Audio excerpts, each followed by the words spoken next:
टपटंग टपटंग टांग टांग टांग टांग टांग। मेरे हिसाब से 100% तुम मुंबई आओ। तो चलिए लेंस मेकर्स फॉर्मूले के बाद अब बात करते हैं डिफरेंट टाइप्स ऑफ लेंसेस की, लेंस फॉर्मूले की, मैग्निफिकेशन की, इन सारी चीजों की बातें करेंगे सिर्फ एक वीडियो में।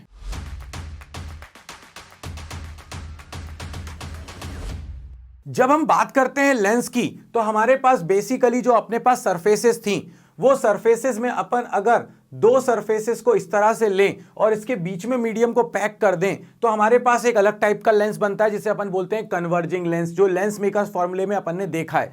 और अगर मैं जो सरफेसेस हैं उन सरफेसेस को कॉनकेव लूं और उसके बीच में अपने मीडियम को पैक करूं तो मेरे पास जो बनता है वो बनता है कॉनकेव लेंस। तो मेरे पास कितने तरह के लेंस हुए?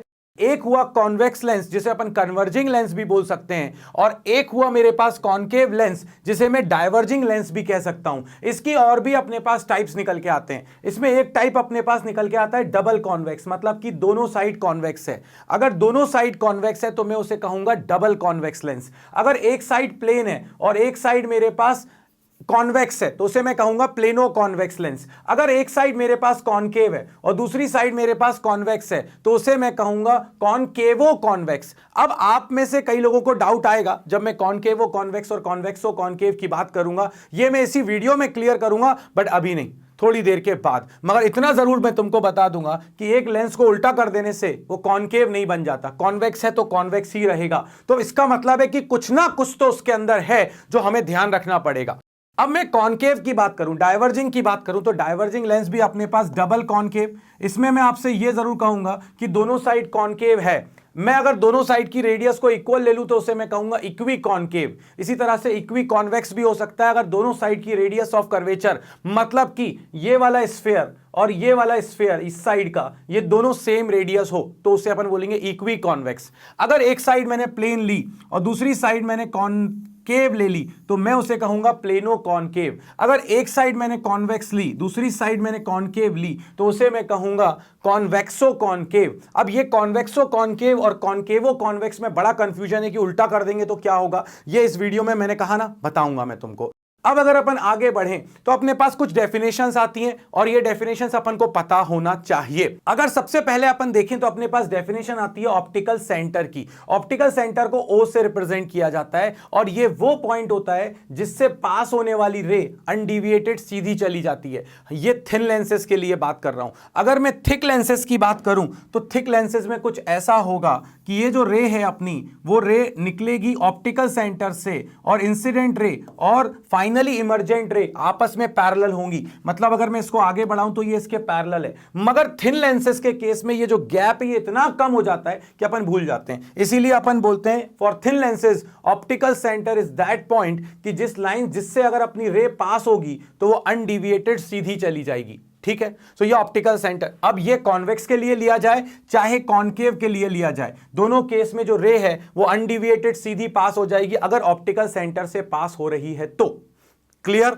चलो, बहुत अच्छी बात है। अगर अपन देखें तो ये जो कर्व्ड सरफेस है ये एक स्फीयर का पार्ट है। उस स्फीयर के सेंटर को कहा जाता है सेंटर ऑफ कर्वेचर।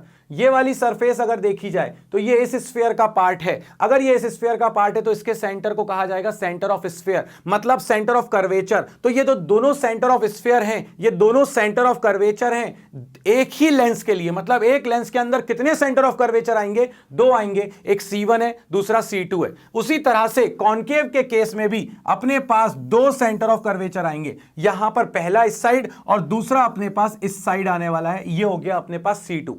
ये जो ऑप्टिकल सेंटर और सेंटर ऑफ कर्वेचर को जो लाइन ज्वाइन करेगी, ये वाली लाइन, इसको अपन कहते हैं प्रिंसिपल एक्सिस। मतलब सेंटर ऑफ कर्वेचर, दोनों साइड के जो सेंटर ऑफ कर्वेचर को ज्वाइन करे वो जो लाइन है अपने पास वो प्रिंसिपल एक्सिस कहलाएगा। ये कुछ डेफिनेशंस थी जो अपन को पता होना चाहिए, कुछ और भी हैं, अभी चिंता मत करो। अब अपने पास आता है जो नेक्स्ट डेफिनेशन है वो आती है first principle focus. First principle focus को अपन कभी इंपॉर्टेंस नहीं देते बट पता होना चाहिए। और ये क्या होता है? ये वो पॉइंट होता है जिससे चलने वाली रे रिफ्रैक्शन के बाद लेंस से पैरेलल हो जाएगी। मतलब प्रिंसिपल एक्सिस का वो पॉइंट जिससे आने वाली रे after refraction from convex lens parallel हो जाए, या जिसकी तरफ आने वाली रे आफ्टर रिफ्रैक्शन पैरेलल हो जाए। क्यों? क्योंकि ये तो कॉनकेव है, डाइवर्जिंग है। अगर यहां से कोई रे लेके आऊंगा तो वो तो और डाइवर्ज हो जाएगी ना, कभी कन्वर्ज होगी क्या, कभी पैरेलल होगी क्या, कभी नहीं होगी। इसीलिए कॉनकेव में ये जो फर्स्ट प्रिंसिपल होता है ये अंदर की तरफ होता है, मतलब इस साइड होता है, और कॉन्वेक्स में ये दूसरी तरफ होता है। इसी तरह से जब अपन लोग बात करते हैं सेकंड प्रिंसिपल फोकस की, जिसको अपन इंपॉर्टेंस देते हैं, अगर अपन देखें तो पैरेलल आने वाली रेज जिस पॉइंट पर मीट करेंगी प्रिंसिपल एक्सिस पर, उस पॉइंट को कहा जाता है सेकेंडरी फोकस। और सेकेंड जो प्रिंसिपल फोकस है वही हमारा प्रिंसिपल है, वही हमारा मेन फोकस है। जब कुछ ना बोला जाए तो सेकेंडरी प्रिंसिपल फोकस ही होता है, सेकेंड फोकस ही होता है जो हमें इंपॉर्टेंस देते हैं, जिसको हम इंपॉर्टेंस देते हैं।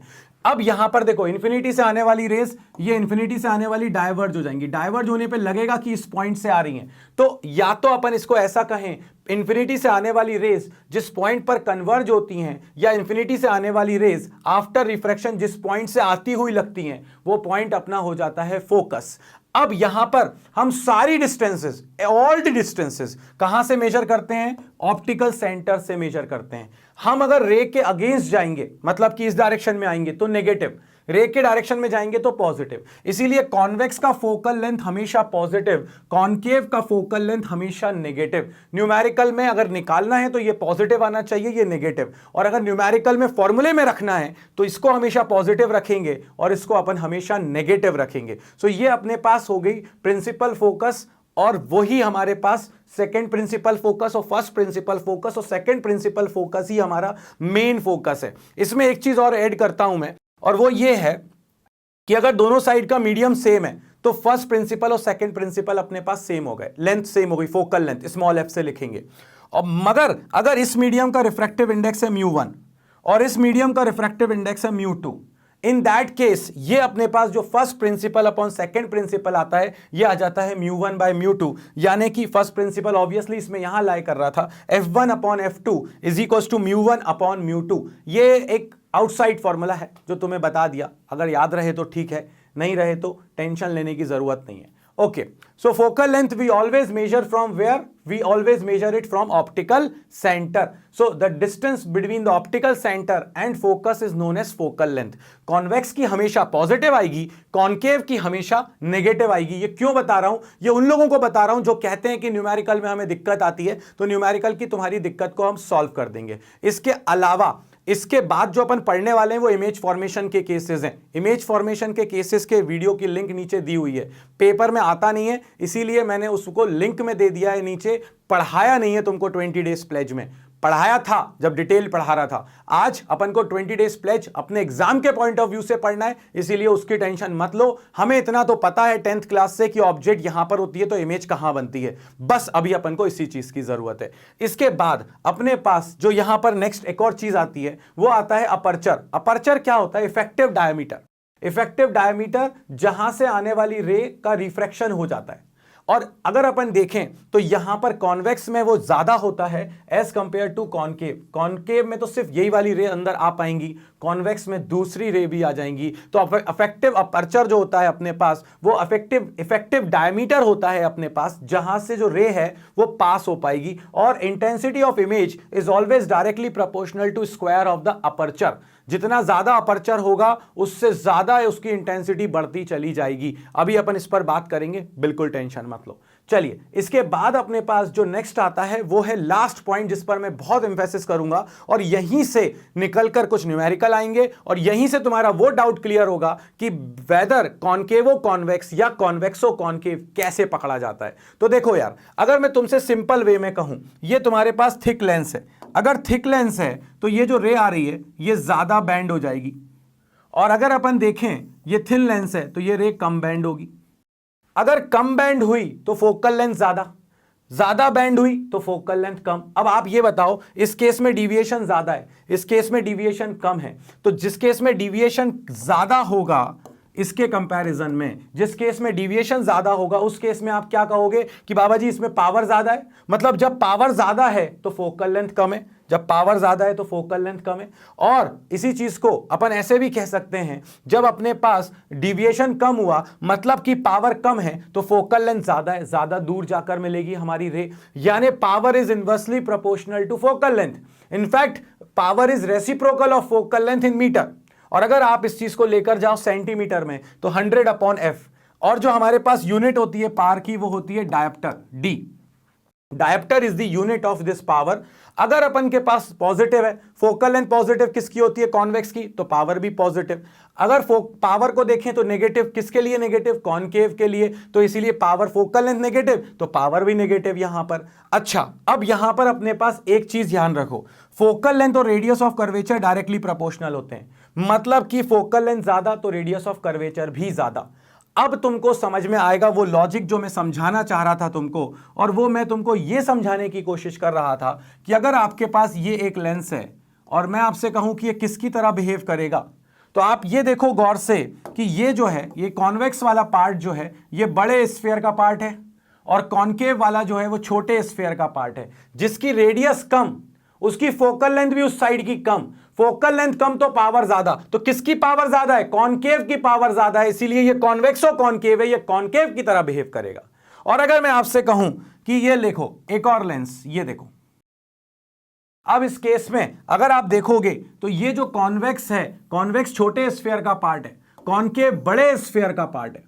अगर कॉनकेव बड़े स्फीयर का पार्ट है तो साइड की पावर कम, मतलब कॉनकेव साइड की पावर कम, कॉन्वेक्स साइड की पावर ज्यादा, तो ये कॉनकेवो कॉन्वेक्स है, ये कॉन्वेक्स की तरह बिहेव करेगा। तो किसी भी लेंस को उल्टा कर देने से उसका नेचर नहीं बदल जाता, जिस साइड की रेडियस छोटी होगी वो उसकी तरह बिहेव करेगा। अब अपन सीधे कूच करेंगे लेंस फॉर्मूले की तरफ। इमेज फॉर्मेशन के केसेस का वीडियो नीचे डिस्क्रिप्शन में दिया हुआ है, लिंक पर क्लिक करो if you are interested to understand. But बहुत रेयरली अगर उससे कोई क्वेश्चन पूछा जाए आपके फाइनल पेपर में, रेयरली, नहीं पूछा जाएगा। हां, अगर आपको बिल्कुल भी नहीं आता है तो बस एक बार जल्दी से उस वीडियो को देख लेना, तो आपकी जो भी डाउट्स हैं वो सब क्लियर हो जाएंगे। तो चलिए चलते हैं लेंस फॉर्मूले की तरफ। अब अपन आ जाते हैं लेंस फॉर्मूले की तरफ। लेंस फॉर्मूले को देखो, बहुत सिंपल, आपको ऑब्जेक्ट को जहां रखने का मन हो वहां रख लेना। ये कॉन्वेक्स लेंस है, आप कॉनकेव से भी इसको प्रूव कर सकते हो। कॉन्वेक्स लेंस है, अभी तक अपने नाम से नहीं आया, बस आता है लेंस फॉर्मूला करो। अब कॉन्वेक्स का यूज करके करना है कि कॉनकेव का यूज करके करना है, हम कॉन्वेक्स का यूज करके सीखेंगे।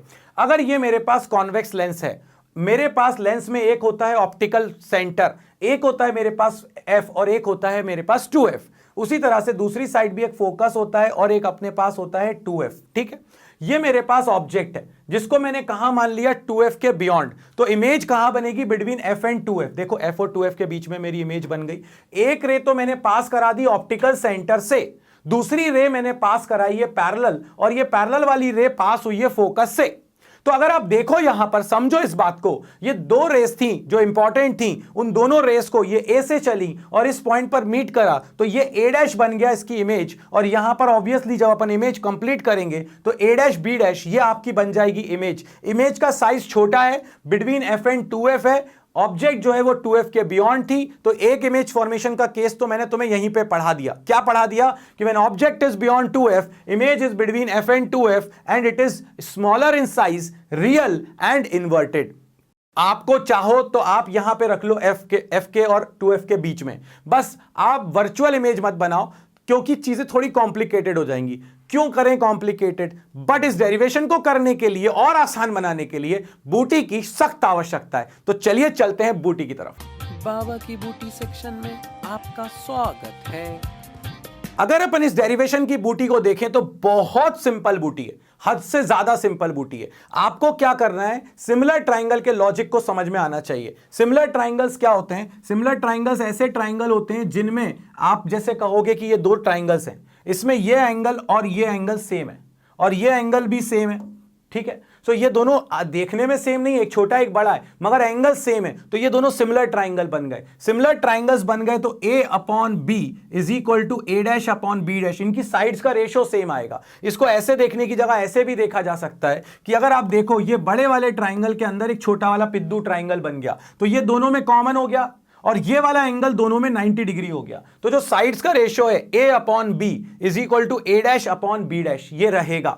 ये दो सिमिलर ट्राइंगल के पेयर आपको ढूंढने हैं इस डायग्राम के अंदर, दोनों बार ऑब्जेक्ट और इमेज को लेकर ढूंढना है। इसके बाद उन दोनों को आपस में इक्वेट कर देना है और सारी डिस्टेंसेस को f, u और v के टर्म्स में लिख देना है। डेरिवेशन खत्म हो जाएगा। चलिए खत्म कर देते हैं इस डेरिवेशन को और ढूंढते हैं इसके अंदर वो दो सिमिलर ट्राइंगल के पेयर। अब सबसे पहले तो आप अगर देखो तो ये मेरे पास ऑब्जेक्ट है, क्या आपको ये दो ट्राइंगल्स दिख रहे हैं? क्या आपको एक पेयर दिख रहा है ट्राइंगल का, एक ऑब्जेक्ट के साथ दिख रहा है ये वाला AOB, और दूसरा आपको दिख रहा होगा A-OB'। मैं यहां पर आपको एक वीडियो के अंदर दोनों डेरिवेशन खत्म करवा रहा हूं और एक डेरिवेशन के अंदर ही दूसरा डेरिवेशन भी दिखाने की कोशिश करूंगा, बस देखते चले जाओ कैसे। अब अगर आपसे कहा गया तो आप सबसे पहले ले लो ट्राइंगल AOB एंड ट्राइंगल ये वाला हो गया A-OB'। ये दोनों एंगल वर्टिकली अपोजिट है, अगर आप देखो तो ये एंगल और ये एंगल अगर ये वर्टिकली अपोजिट हैं और ये दोनों 90 डिग्री बना रहे हैं, तो मैंने बस कुछ नहीं करा, मैंने वही लिखा है। यहां पर आप देखो जरा, यहां पर मैंने क्या लिखा है, यहां पर मैंने लिखा है एंगल AOB, यानी ये एंगल A-OB', ये वाला एंगल, ये दोनों एंगल सेम हैं, वर्टिकली अपोजिट।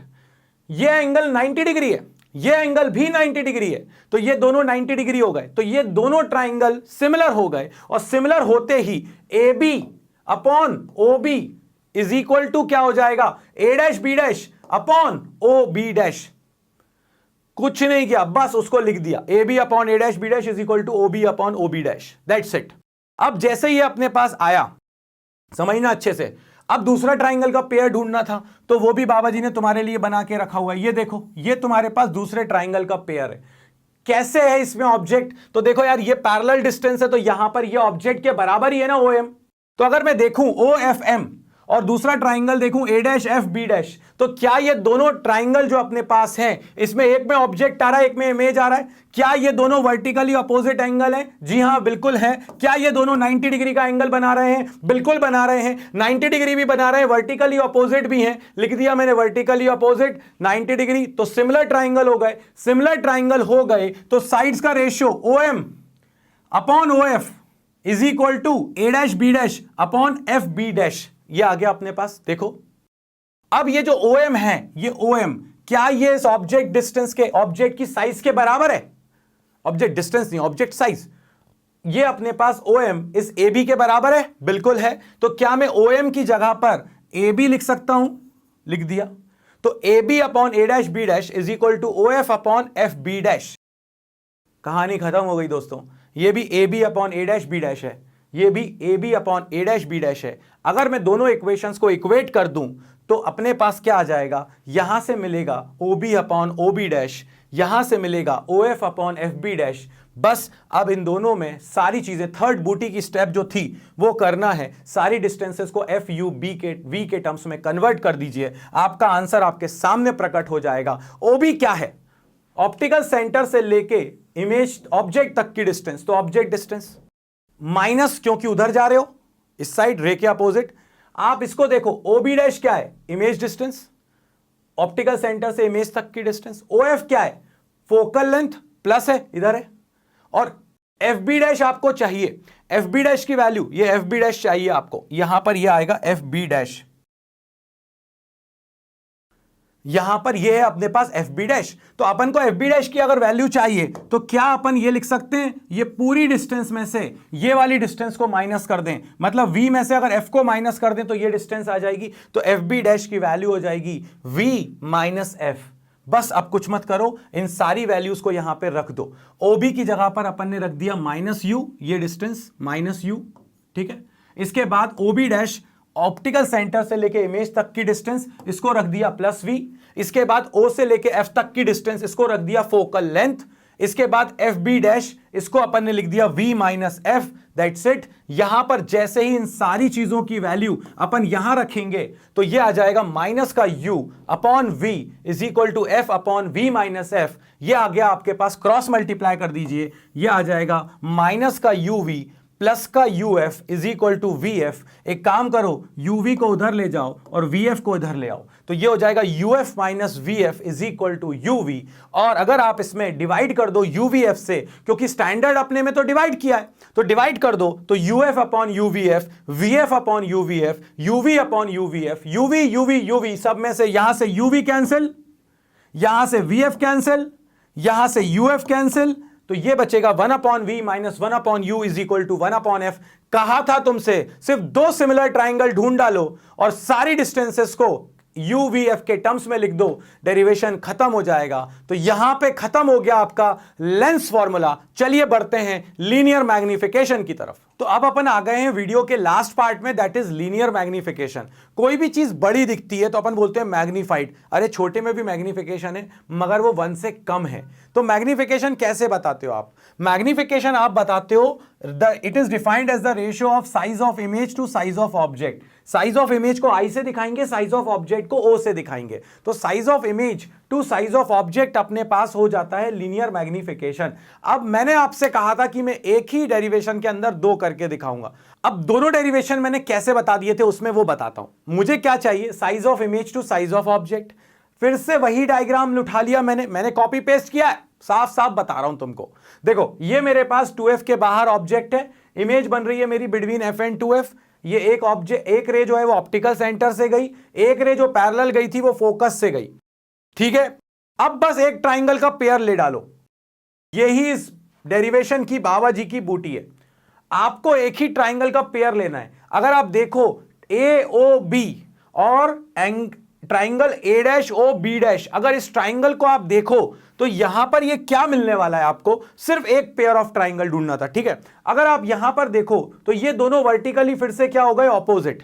यहां पर अपने पास ये जो है ये 90 डिग्री हो गया 90 डिग्री। जैसे ये दोनों 90 डिग्री हुए ये दोनों सिमिलर ट्राइंगल हो जाएंगे।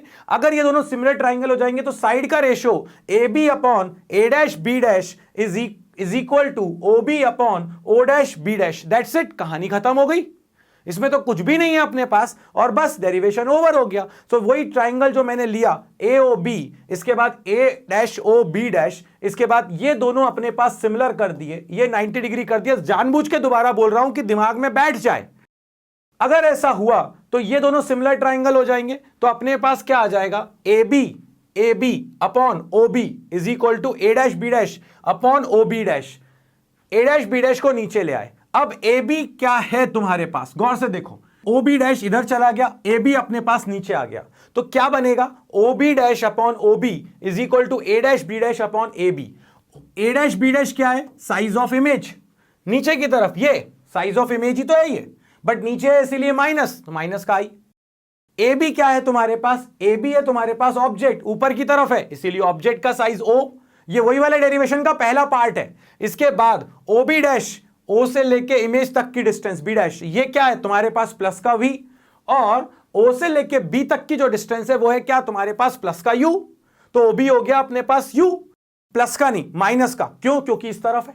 ठीक है, सो जैसे ही अपन ये वैल्यूज रखेंगे तो ये आ गया V, ये आ गया U, तो V बाय माइनस का U, minus U। A', B' क्या हो गया आपके पास? माइनस का I। और AB क्या आ गया आपके पास? O। माइनस माइनस हो जाएगा कैंसिल, I बाय O जो कि मैग्निफिकेशन था is equal to V by U। आपको लग रहा होगा कि बाबा जी की स्लिप ऑफ टंग हो रही है। बहुत हार्ड वर्क किया भाई बाबा जी ने, इस बार तुम्हारे लिए दिन रात एक कर दिए। गले का कुछ नहीं सोचा और टाइम का भी बिल्कुल नहीं देखा, कब नींद आई कब नींद नहीं है, कुछ सोचने की जरूरत ही नहीं है। अभी कोई कहे तो हम सो जाएंगे और अभी कोई कहे कि नहीं अब काम करना है तो बस फिर लगे रहेंगे। तो इसीलिए जैसा हम तुम्हारे साथ लगे रहे, ये लास्ट के प्लेज के कुछ दिनों में तुम्हें भी लगे रहना है। सो अपने पास M is equal to I by O is equal to V by U, ये आ गया आपके पास मैग्निफिकेशन का फॉर्मूला जो न्यूमेरिकल में काम आएगा। इसके बाद अपन 2 चीजें और देखते हैं। मैग्निफिकेशन का formula in terms of V and F, क्योंकि लेंस फॉर्मूला अपन ने देख लिया 1/f is equal to 1/v minus 1/u। मेरे मैग्निफिकेशन के फॉर्मूले में आ रहा है V बाई U। मुझे गायब क्या करना है उसमें से U को, क्योंकि मुझे क्या चाहिए V और F के टर्म्स में। तो मैंने कुछ नहीं किया, मैंने U को उस तरफ ले गया और 1/f को इधर ले आया। सो 1/u की वैल्यू मुझे मिल गई। मैग्निफिकेशन क्या होता है? V by U। इसको क्या मैं ऐसे लिख सकता हूं? V into 1/u। 1/u की वैल्यू यहां से उठाकर रख दी तो ये आ जाएगा V जो कि था पहले से 1/v माइनस 1/u, 1/u की वैल्यू। इसको ऐसे लिख सकते हैं कि अब m is equal to v into 1/u, और 1/u की वैल्यू अगर ऊपर से उठाकर यहां रख दें तो ये मिलेगा v तो पहले से ही था 1/v माइनस 1/f, v अंदर आ जाएगा 1 माइनस v बाय f आ गया मैग्निफिकेशन, खत्म, दैट्स इट, दैट्स ऑल। अब आ जाओ जरा जल्दी से u और f के टर्म्स में, किसको गायब करना है? v को गायब करना है। तो फिर से लेंस फॉर्मूला, लेंस फॉर्मूले में से आपने क्या करा? 1/v को अलग कर दिया इधर, या 1/u को इधर ले आओ। तो 1/f plus 1/v is equal to 1/u is equal to 1/v। LCM ले लिया, u plus F upon U F is equal to 1 upon V, v is equal to हो गया U F upon you plus f.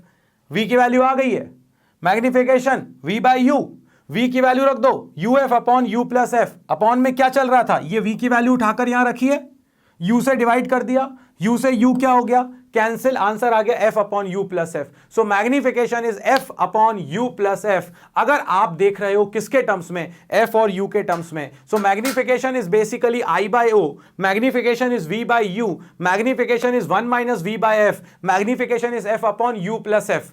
ये जिस फॉर्मूले में जो चीजें दी हूं आप उसका यूज कर सकते हो, अदरवाइज v बाई यू से तो आप हर जगह कर सकते हो। और यहीं से न्यूमेरिकल मिलेंगे, न्यूमेरिकल की लिंक नीचे डिस्क्रिप्शन में दी हुई है, जल्दी से जाओ उनको क्लिक करो। सारे डेरिवेशंस अब आपके खत्म हो गए हैं, अब सिर्फ लेंस को जोड़ने की बारी बची हुई है, वो अपन करेंगे नेक्स्ट डे में। इस वीडियो में तो बाबा जी की तरफ से इतना ही। जय हिंद, जय भारत, हैव अ नाइस बच्चा कुछ डे एंड जय।